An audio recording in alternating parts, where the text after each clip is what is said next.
on a scale that has never been equaled. Mysterious, violent in the extreme, and endlessly inventive. Only one empire has survived for 4,000 years: China. All-powerful emperors mobilized immense peasant armies for feats of engineering unparalleled in human history. A gilded tomb with rivers of flowing mercury. It's hard to believe that something like that could be purely the product of human labor. The world's longest canal. A naval fleet mightier than any that had ever put to sea. But none can compare to the monument that would change the face of the earth. The Great Wall of China. This is the biggest project management in history. And yet, dynasty after dynasty, consumed by vanity and greed, would be toppled from power when the people rose up and oppression turned to destruction.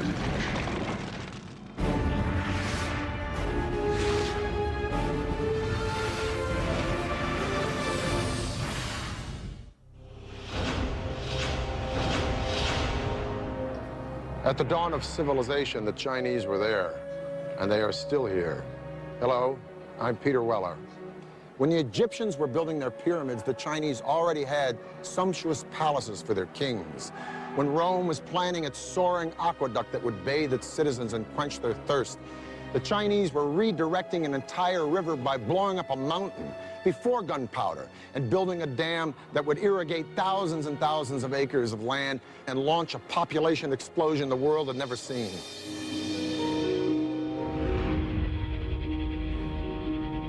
"4,000 years ago, Chinese civilization rose and spread across a vast area, 1/3 larger than the United States. But for centuries, China was in turmoil. Separate kingdoms battled for power and control. Conflict and combat ravaged the land. China was, as we think of it today, more or less, was made up of a number of states, all of which were fighting with one another for supremacy. The period was called the Warring States.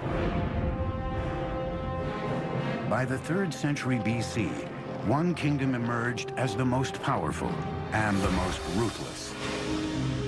A western province home to a hostile, warlike people. They were ambitious, forbidding, and determined to conquer and unite all 7 kingdoms. They were called the Qin. Their unification of this vast land would create an empire like no other the world has ever seen. The Qin prospered in a region that was fertile and flat, with access to prime trading routes like the famed Silk Road, connecting them to the farthest reaches of China and beyond. Over time, the Qin developed 2 critical military advantages over the other kingdoms. From neighboring nomads and barbarians, the Qin mastered horsemanship. Simultaneously, they also changed strategy for waging war. Until now, wars had been fought by small platoons of nobles riding in chariots. But the recent discovery of new metal forging technologies led to mass production of weapons and the rise of a new type of warrior, the foot soldier. It was a time when the use of iron became much more widespread. So just at the same time as infantry armies, which tended to be much larger, came in, so it was possible to make more weapons. With this tactical breakthrough, the Qin launched an offensive to conquer all of China. As one kingdom after another fell, the Qin faced a new challenge: how to quickly produce enough food to fuel their now massive army. That responsibility fell to one man. His name was Li Bing, a Qin official who was one of the greatest hydraulic engineers of all time.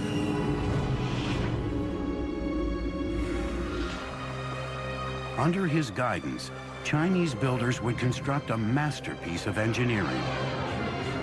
For centuries, the Ming River had tormented the Chinese people, causing winter droughts and summer floods. Now Li Bing was determined to harness its raging waters. The centerpiece of his plan was a levee that would create a whole new waterway, a channel to control flooding, as well as to provide a water supply for desperately needed food production. But Li Bing had an enormous problem. Mount Jiang, standing directly in the path of his irrigation channel. He couldn't move the mountain, so he decided to carve a path for his new waterway straight through it. Long before the invention of gunpowder, it would have taken decades to cut a path through the mountain by manual labor using only hammers and drills. The Qin military demanded more immediate results, forcing Li Bing to devise a bold new technology. He'd let the forces of nature do the heavy lifting for him. First, heating the rocks through controlled fires, then dousing them with cold water. This caused the boulders to crack into small pieces that could be carted away. 8 years after he started, Li Bing had blasted an irrigation channel straight through the mountain. Now he had to construct the enormous levee that would divert the waters of the Ming into the new irrigation channel. Thousands of workers were brought to the site, working with nothing but muscle and chisels, carving out the earth. Remarkably, Li Bing designed a levee that could regulate the raging waters of the Ming according to the season. In summer, more water could be driven to the irrigation channel to prevent flooding along the river. In winter, the proportions were reversed, directing more water into the river to avoid drought.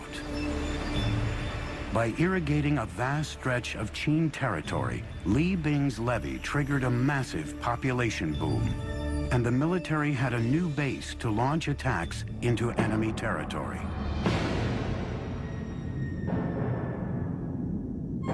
The state of Qin was evolving into a powerhouse.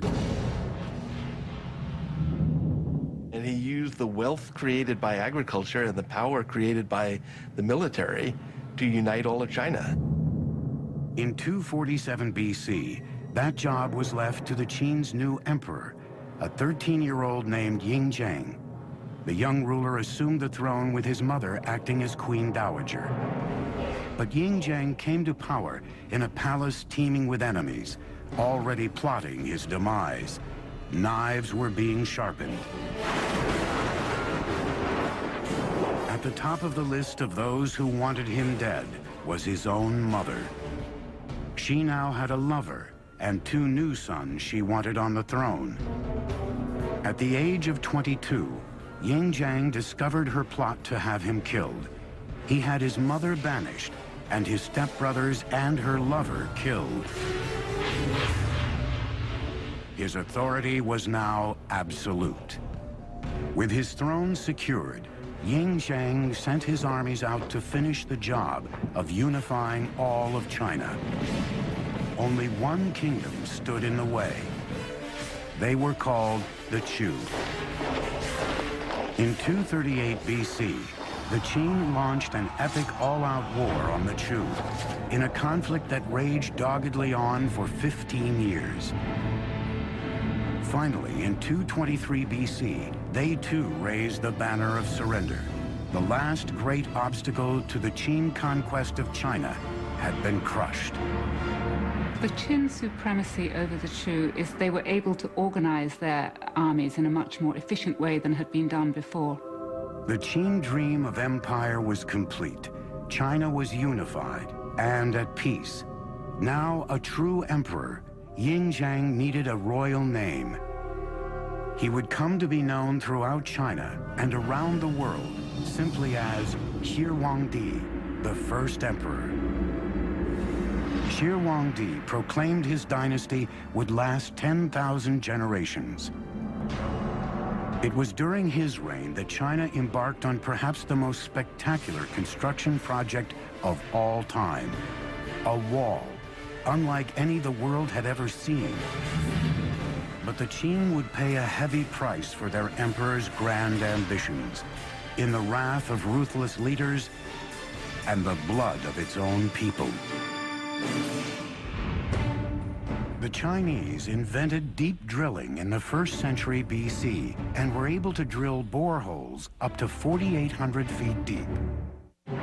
220 BC, China's first emperor, the triumphant Shi Huangdi, sets off to survey his new empire. For the first time ever, China was unified and secure, and he intended to keep it that way, with the most ambitious engineering project ever conceived: the Great Wall of China.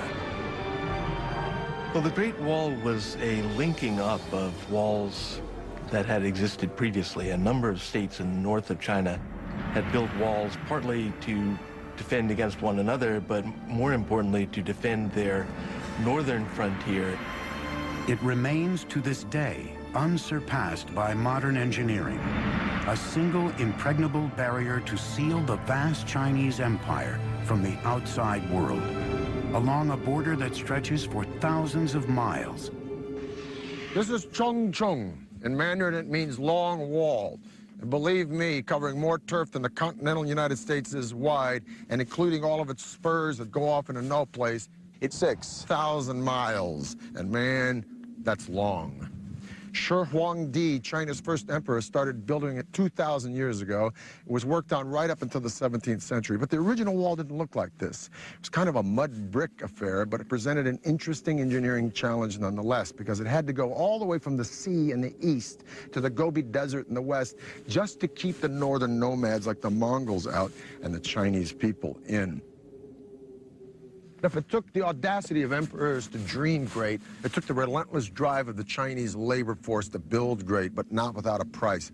Their capacity to endure hardship was unimaginable. Men, women, and children worked with their hands on this wall, and if you complained or tried to run away, you were killed.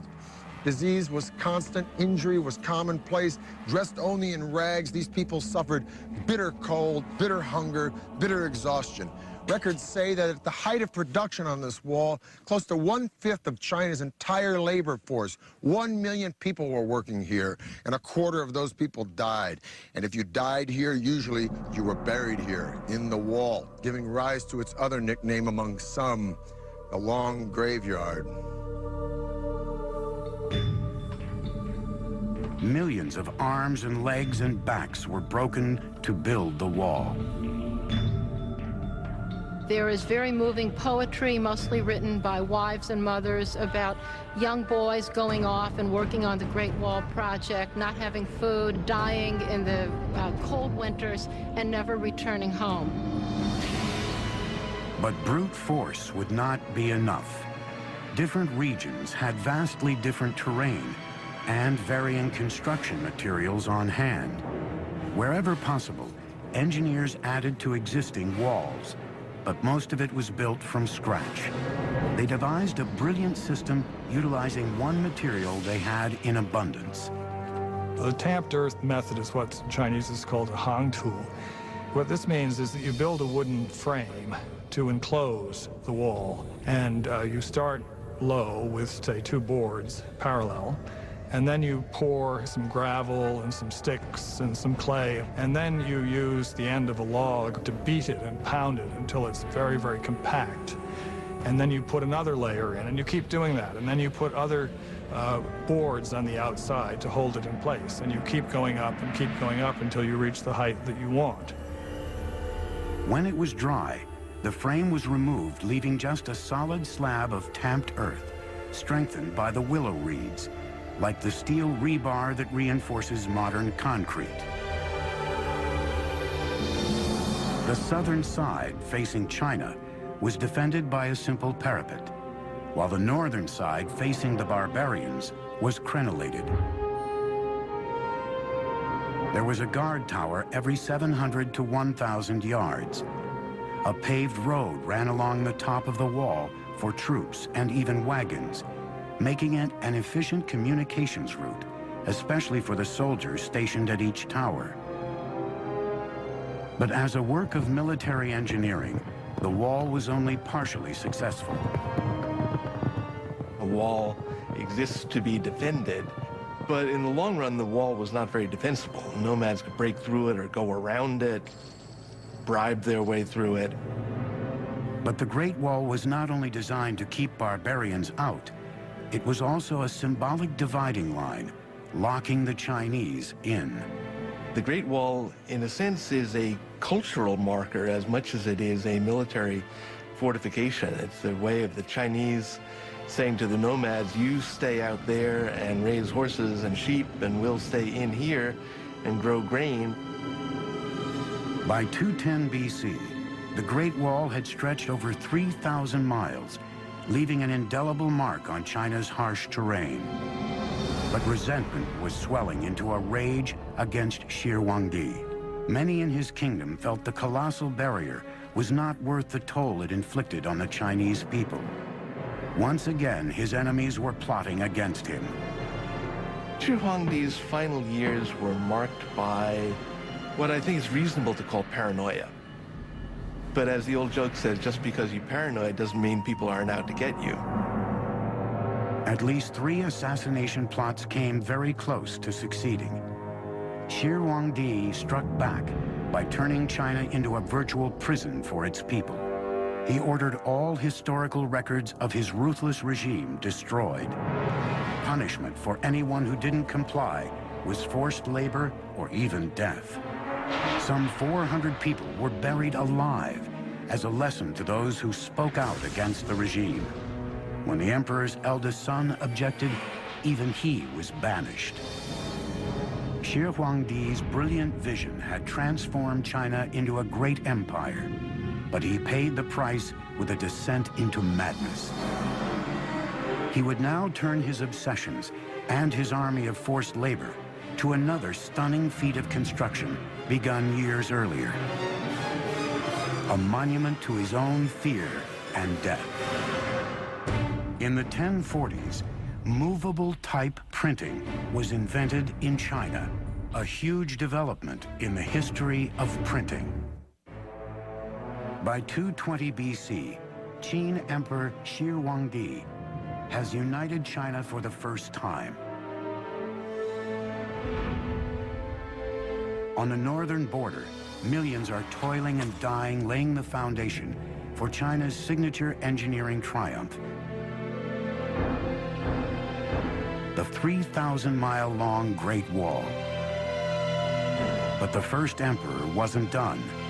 Even as he fought against other Chinese kingdoms and his own demons, Shi Huangdi began to garrison nearly 700,000 men near his capital in central China to build the most personal of all his engineering projects, an epic tomb he had begun planning at the age of 13. This was a monumental project that required the labor of thousands and thousands of people over a very long time. It was, by design, the biggest and best tomb that China had ever known. In 1974, farmers digging a well came face to face with an ancient Chinese warrior. The mysterious terracotta skull would prove the gateway to one of the greatest archaeological discoveries. The mound is huge. The mound was always known to be the tomb mound of the first emperor. What was a total surprise was the army of terracotta warriors about a kilometer to the east of the tomb, who presumably were guarding the approach to the tomb itself. Season after season of excavation since the 1970s has yielded more than 5 large pits. The individualized faces and drapery and armor suggest that each one of these warriors was molded from the life from an individual separate human being. The precision and detail in the sculpting, the firing of the clay are unmatched today. These warriors are a colossal achievement, and some believe the greatest archaeological find of the 20th century. But they are only the tip of the iceberg, because this ghost army only served as a guard detail for an engineering feat as fantastic as the world has ever known, the opulent tomb of Shi Huangdi.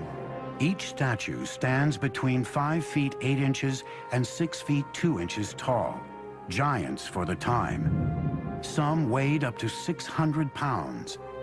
But it was the terracotta itself that sent shockwaves through the teams excavating the site.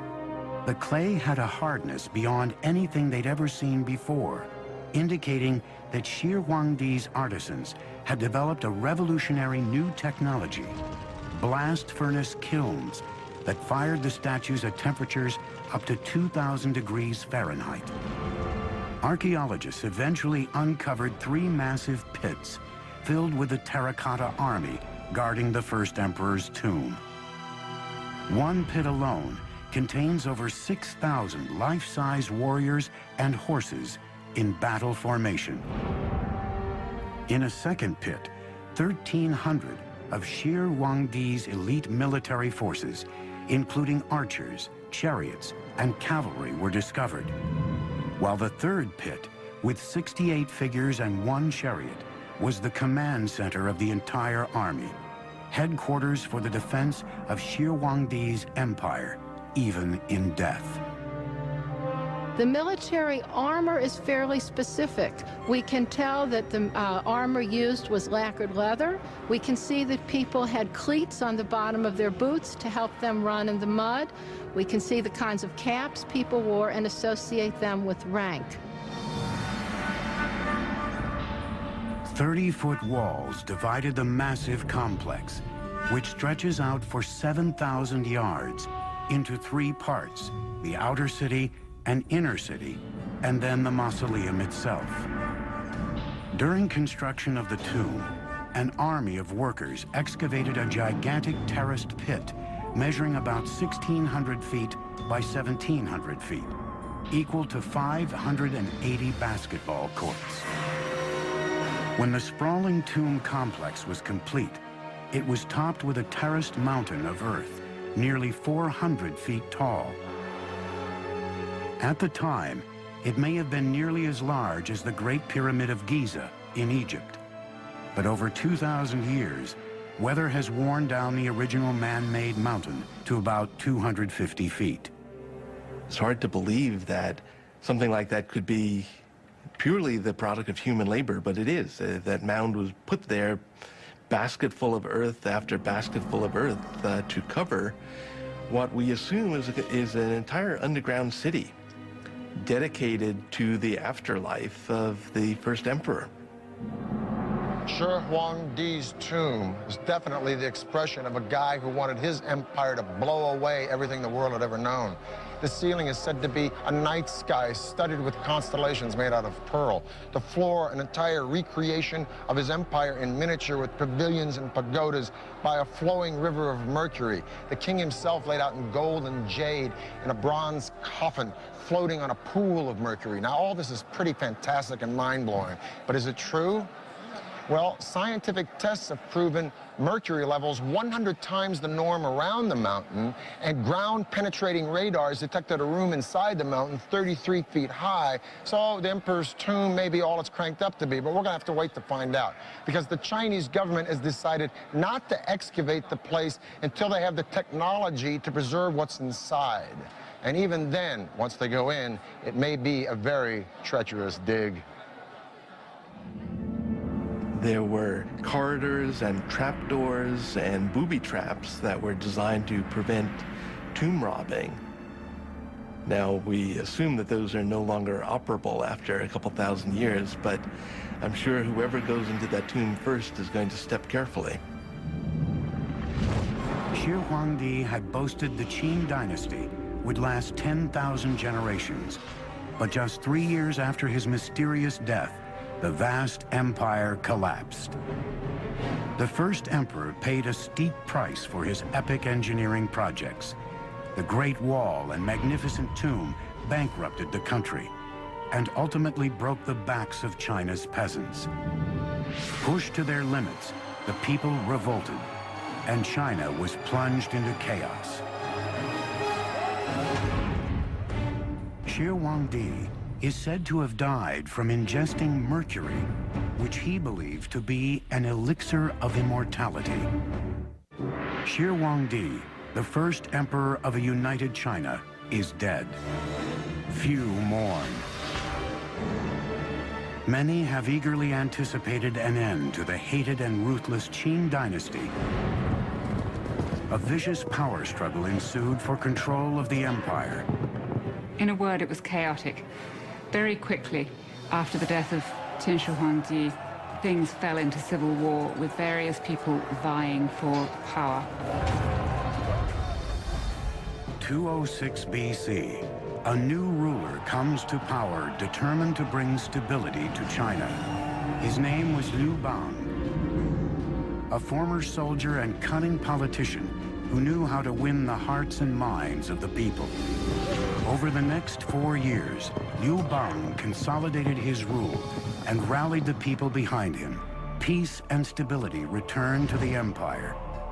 By the time he died in 195 BC, he had launched a dynasty that would thrive for nearly 4 centuries, the Han. The Han embarked on a wall-building campaign even more massive than Shi Huangdi's. They extended the Great Wall much further to the west than it had been, and set up a set of garrisons and a series of watchtowers that guarded the trade routes out into Central Asia for hundreds of miles to the northwest of the capital. The Han built their fortresses at closer intervals than earlier dynasties, every 1 to 3 miles. In areas of heavy enemy activity, that could increase to only 500 yards apart. Han soldiers had 3 critical missions along the wall: defend against invasion, gather military intelligence on enemy activity, and keep the vital beacon towers maintained and supplied with beacon fire fuels. Han Dynasty signal towers incorporated several sorts of alarms. Flags and smoke were only used in the daytime. Torches were only used at night. Bigger bonfires and drums were used at any time. And complex codes were devised for these signals. And just like today, modern codes, they were all classified as top secret and unknown to the public. From around 200 BC to 200 AD, just about the time that Rome was dissolving as a republic, only to be reborn as an empire that would gobble up and transform the Western world, China was an empire that was consuming and transforming the East. During the Han Dynasty, the population of China grew to 50 million people. The empire went as far south as Vietnam, as far west as Afghanistan. It was massive. But after 400 years, just like Rome, internal disintegration started to overshadow military success, and in 184 AD, a peasant rebellion brought the Han Dynasty to a screeching halt. And once again, China was on the verge of chaos. For 3 centuries, warfare, treachery, and death were the rule in China. And once again, it took a ruthless hand to put an end to the time of turmoil. In the 6th century, a northern people, the Zhou, declared war on the chaos, conquering one part of the empire after another, until China was united again, for the first time since the Han Dynasty fell 3 centuries earlier. The Emperor Yangdi would build the Zhou Empire on the foundation of nearly 1,000 years of dynasties that came before. Unlike previous emperors who had concentrated on fortifying China against the outside world, Yangdi would channel his energies inward and strengthen his empire within its borders. China is vast, and its waterways provided the most efficient means of transportation over such great distances. 2 major rivers traversed the country east to west, the Yangtze in the south and the Yellow River in the north, but they are 1,000 miles apart. China was a house divided. Yangdi decided to do something about that. He aimed to link northern and southern China by a gigantic central artery, a Grand Canal, a kind of hydraulic highway for merchants, soldiers, and citizens. very common to China in terms of constructing any large infrastructure project. You know, they would look at existing waterways and trying to find area where they could connect and link the entire canal. They want to take advantage of natural geography. This gigantic construction project would take more than 1 million man-days of work, most of it digging. Living and working conditions were horrendous, harsh and primitive. Tens of thousands died of starvation, fatigue, and illness. Many were simply beaten to death by overseers.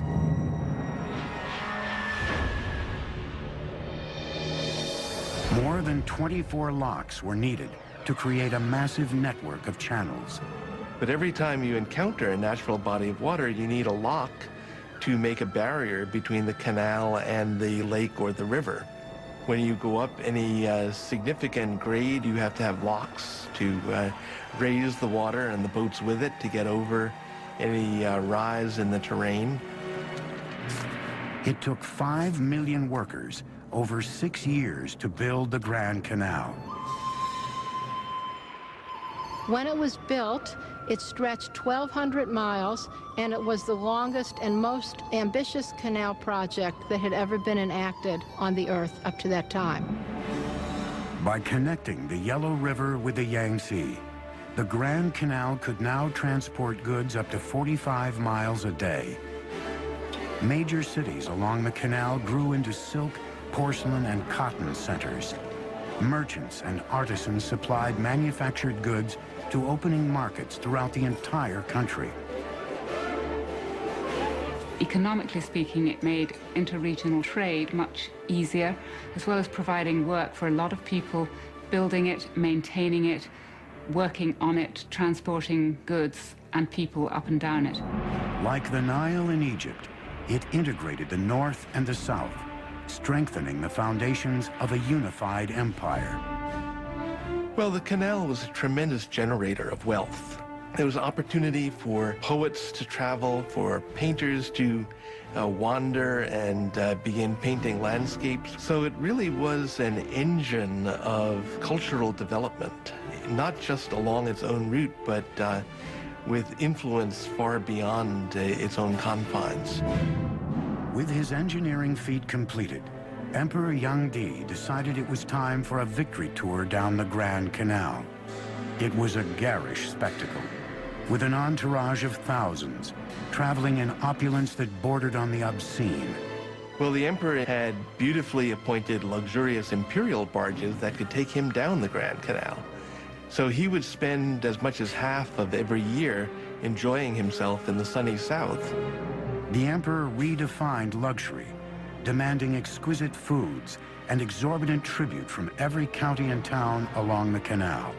When large amounts of leftover delicacies were dumped overboard, the destitute who built the canal watched from the shore in despair. But once again, a Chinese emperor underestimated the power of the people. His voyages of conspicuous consumption fueled a mounting sense of rage against his decadent regime. In 618 AD, the people rebelled in a series of peasant uprisings throughout the country. Once again, chaos consumed China and soon reached the palace itself. Emperor Yangdi was killed by his own generals, and the Zhou dynasty came to an abrupt end. But with the empire united again, the stage was now set for China's golden age. And for the first time, China's engineers would extend the empire's reach around the globe. From the 4th century BC on, the Chinese used blast furnaces to cast iron, nearly 1,800 years before its widespread use in Europe. 6 centuries ago, an astonishing armada of Chinese ships crossed the China Sea before venturing west to Ceylon, Arabia, and East Africa. It was a fleet unlike any that had ever put to sea. Giant 9-masted junks escorted by dozens of supply ships, patrol boats, and transports for cavalry horses. Crew totaled more than 27,000 sailors and soldiers. This was the famed armada of the powerful Ming Dynasty, a herald to the world that after a century of Mongol domination, China was returned to its rightful rulers. At its helm was an unlikely admiral, a commoner from the outlying Yunnan province, who rose to become one of the most powerful figures of the Ming Dynasty. His name was Zhou. Zhou was 11 when his hometown was conquered by the Ming. He was plucked from his family, brought to court as a gift for the emperor's son, and castrated. Eunuchs appear often in Chinese history, and the reason that they gained power was because they had much greater access to the emperor and to imperial women because they didn't pose a threat. Zhou soon rose through the ranks to become the chief lieutenant to the emperor himself. Together, they sketched out a bold plan for conquest of the seas. Zhou was named to lead an extraordinary fleet of ships. It was an engineering challenge unlike anything a Chinese dynasty had ever attempted. He was somebody who definitely wanted to create a personal stamp on the world. He ordered 337 ocean-going ships. An additional 188 flat-bottom transports were converted for ocean travel. Just to get the building materials together, get the craftsmen, get the designers and all the rest, and then, say, put together a fleet of 300 ships is remarkable. I mean, the British fleet in the time of Napoleon, it had really an upper limit of about 100 ships of the line, men of war. An army of 30,000 carpenters, sailmakers, and sailwrights worked and lived at the shipyards, working day and night on Zhou's magnificent fleet. At the center of the enormous shipyard, 7 1,500-foot dry docks were separated from the Yangtze River by 25-foot-high dams. Once the ships were complete, the dams were opened, flooding the dry docks. The flagship of the fleet was a spectacular 9-masted vessel measuring 440 feet, nearly 1.5 times the length of a football field, making it the largest wooden ship ever built.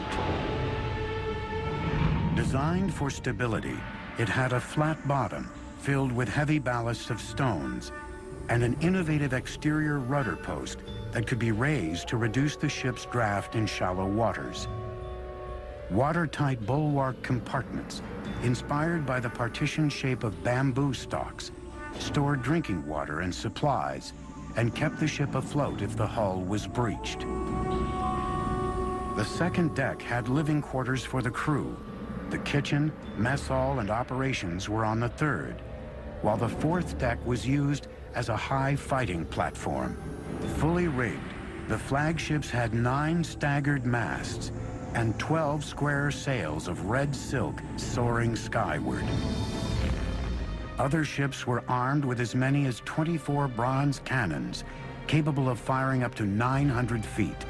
Their bows and sterns had reinforced high profiles for ramming smaller boats. Some ships carried horses or transported troops. Others were freshwater tankers, packed with provisions for up to 28,000 men.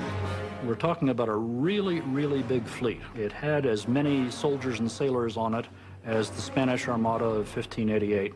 It had about twice as many ships. In 1405, the eunuch commander Zhou set sail for the world. Zhou was not an explorer. What Zhou was doing was what we would call in modern terminology power projection.